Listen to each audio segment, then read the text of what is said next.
July, the 23rd opener against Washington. That includes Ladner's James Paxton with back surgery in February. Paxton getting ready for his second season in pinstripes after removed from the Mariners.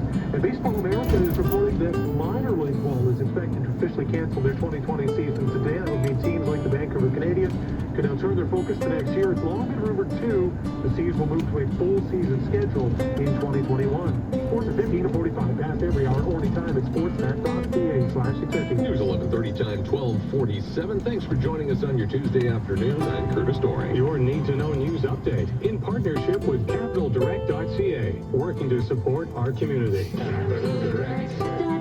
As of now, anyone who wants to visit a loved one in a long-term care facility can do so. The province is easing restrictions after months of banning people from visiting because of the pandemic. BC's top doctor, Bonnie Henry, says only one person per family can visit. They have to book an appointment in advance, and they only meet in a designated area. Visitation requirements for long-term care and for seniors assisted living facilities include a number of things. One, that facility can't be in an outbreak right now, and those outbreaks are decreasing. We do have, unfortunately, 5 that continue. She adds, as the province approves plans, the first aren't likely to happen for at least a week or a week and a half. Delta police say they met or exceeded their practices when investigating accusations that the wife of police chief Neil DeBoer soaked a South Asian woman with a hose near Centennial Beach a couple of weeks ago. News 11:30's Martin McMahon tells us that's at the insistence of the deputy chief as he defends the department's handling of the case at a public meeting. Well, some interesting pieces of information emerging from this police board meeting.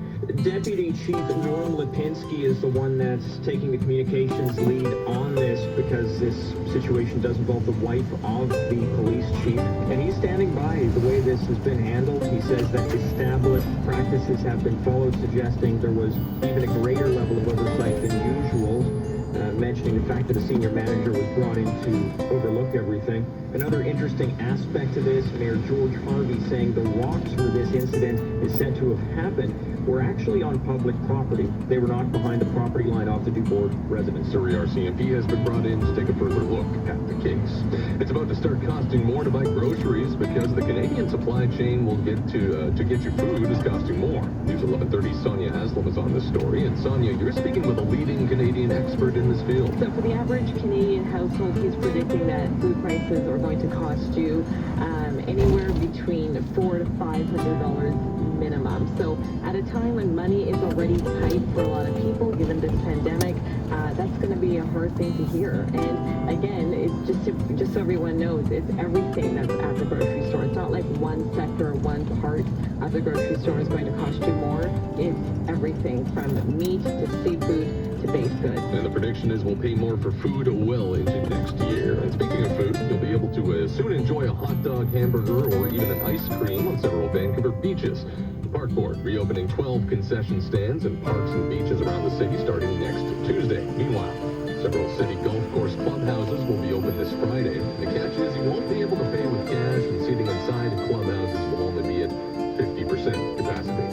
Your need-to-know news update brought to you by Capital Direct, and in 60 seconds, a check of traffic and weather together in the morning.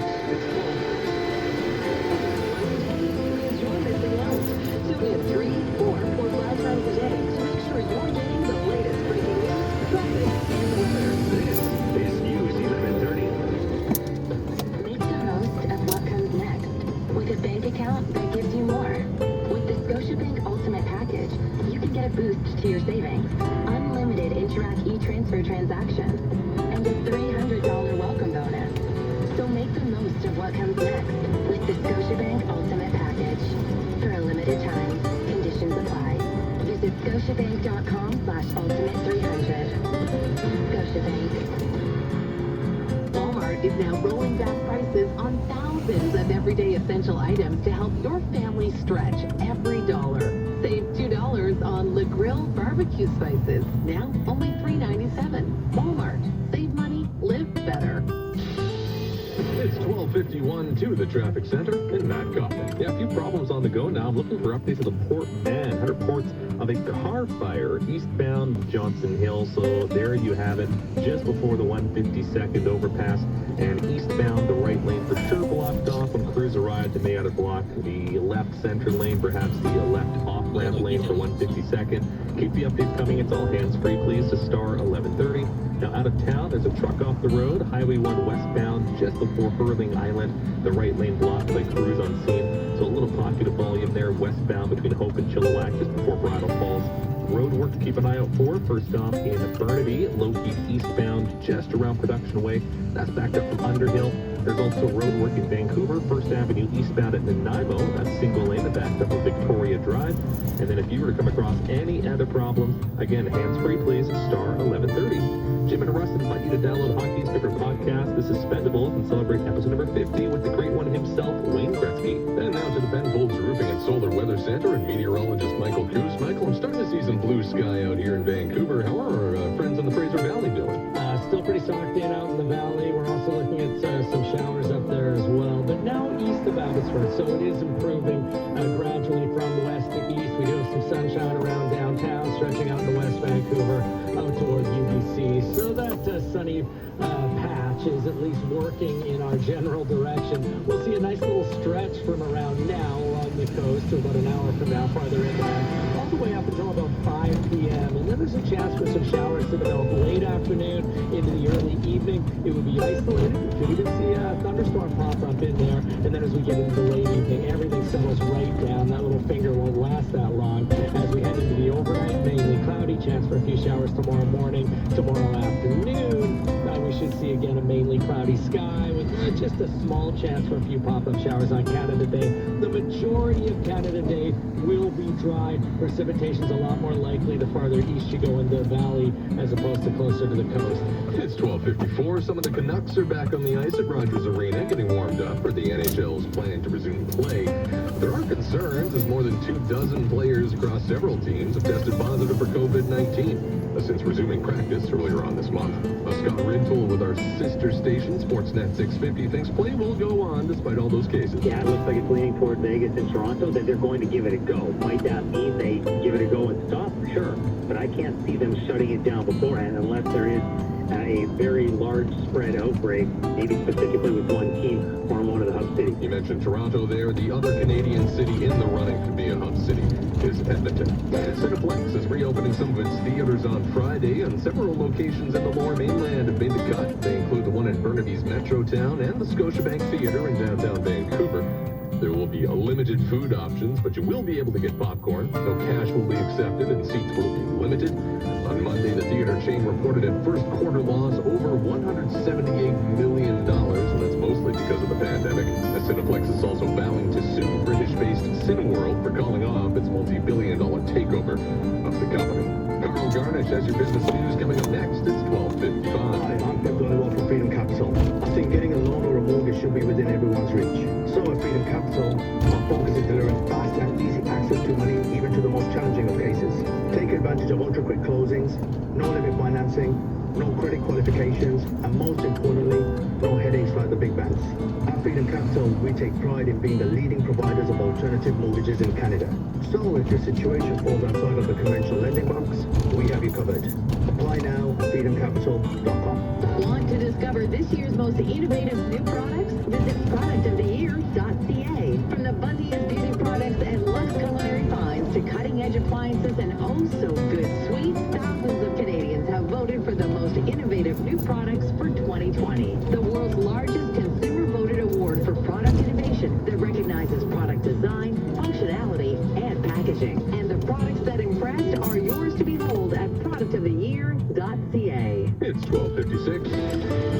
Time for business news on News 1130 with Carl Garnish. As we approach the closing bell, Bay and Wall Street are on track to cap off the second quarter with their best quarterly performances in more than a decade. Analysts say optimism on better-than-expected economic data is overshadowing concerns about new coronavirus cases and trade relations with China. TSX is moving higher by 136 points to 15,521, looking at a quarterly gain of more than 15%, its best since 2009. Among the big winners on Bay today is First Quantum Minerals, the miner up by 7.6%. Stateside, the Dow and S&P are on track for their best quarterly gain since 1998. Both are up by more than 16%. Dow is higher by 140 points to 25,735.